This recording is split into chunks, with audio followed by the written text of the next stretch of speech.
quibus notus cum historia Latina possessos, a Petrarch avo ad Politania, tempora deducta et vita Politani fusis quam antihac errata adit Sam Johnson. Unquote. Note, the book was to contain more than 30 sheets, the price to be 2 shillings and 6 at the time of subscribing, and 2 shillings and 6 at the delivery of the perfect book, Inquiries. End of note. It appears that his brother Nathaniel had taken up his father's trade, for it is mentionable that subscriptions are taken in by the editor of N. Johnson, bookseller of Lichfield. Notwithstanding the merit of Johnson and the cheap price at which this book was offered, there were not subscribers enough to ensure sufficient sale, so the work never appeared, and probably never was executed. We find him again this year at Birmingham, and there is preserved the following letter from him to Mr. Edward Cave, the original compiler and editor of the Gentleman's Magazine. To Mr. Cave, November 15th, 1734. Sir, as you appear no less sensible than your readers to the defects of your poetical article, you will not be displeased if, in order to the improvement of it, I communicate to you the sentiments of a person who will undertake, on reasonable terms, sometimes to fill a column. His opinion is, that the public would not give you a bad reception if, beside the current wit of the month, which a critical examination would generally reduce to a narrow compass, you admitted not only poems, inscriptions, etc., never printed before, which he will sometimes supply with you, but likewise short literary dissertations in Latin or English, critical remarks on authors ancient or modern, forgotten poems that deserve revival, or loose pieces like Flower's worth preserving. By this method, your literary article, for so it be called, will, he thinks, be better recommended to the public than by low jests, awkward buffoonery, or the dull scurrilities of either party. If such a correspondence will be agreeable to you, be pleased to inform me in 2 posts what the conditions are on which you shall expect it.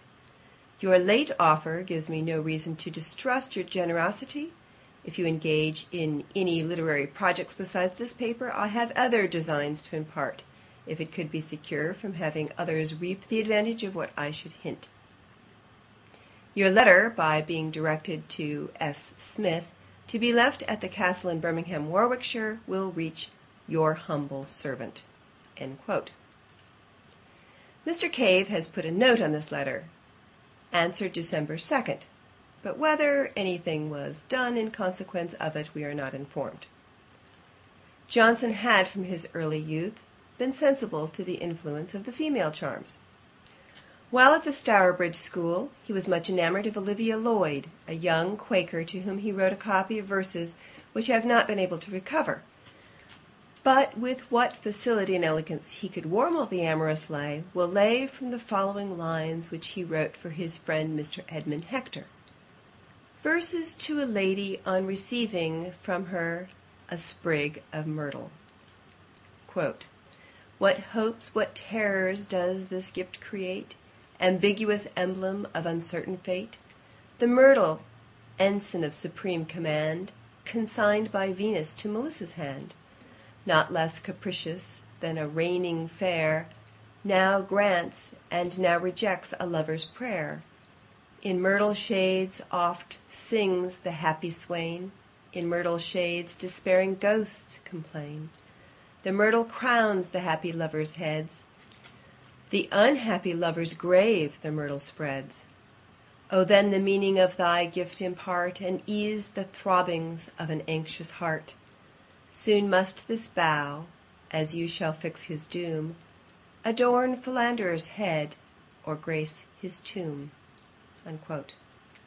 Note, Mrs. Pozzi gives the following account of this little composition from Dr. Johnson's own relation to her, on her inquiring whether it was rightly attributed to him. Quote, I think it is now just 40 years ago that a young fellow had a sprig of myrtle given to him by a girl he courted, and asked me to write him some verses that he might present her in return. I promised, but forgot, and when he called for his lines at the time, agreed on "Sit a moment," says I, dear Mund. See Poet, May 7th, 1773, for Johnson's way of contracting the names of his friends, and I'll fetch them thee. So stepped aside for 5 minutes, and wrote the nonsense you now keep such a stir about. Unquote. Annex, page 34. In my first edition I was induced to doubt the authenticity of this account by the following circumstantial statement in a letter to me from Miss Seward of Lichfield. Quote, "I know those verses were addressed to Lucy Porter when he was enamored of her in his boyish days, 2 and 3 years before he had seen her mother, his future wife. He wrote them at my grandfather's, and gave them to Lucy in the presence of my mother, to whom he showed them on the instant.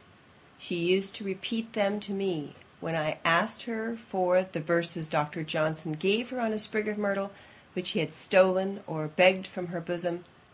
We all know honest Lucy Porter to have been incapable of the mean vanity of applying to herself a compliment not intended for her."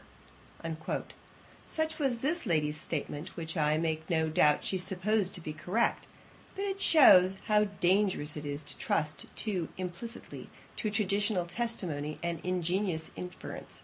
For Mr. Hector was lately assured me that the person for whom Johnson wrote those verses, which have been erroneously ascribed to Mr. Hammond.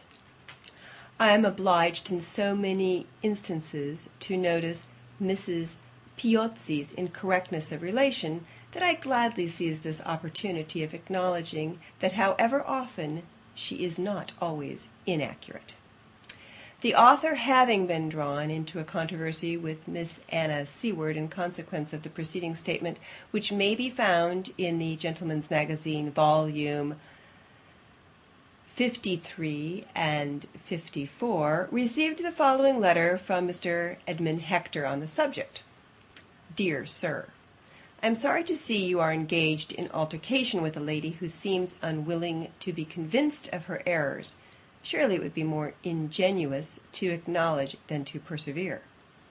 Lately, in looking over some papers I meant to burn, I found the original manuscript of the Myrtle, and the date on it 1731, which I have enclosed. The true history, which I could swear to, is as follows.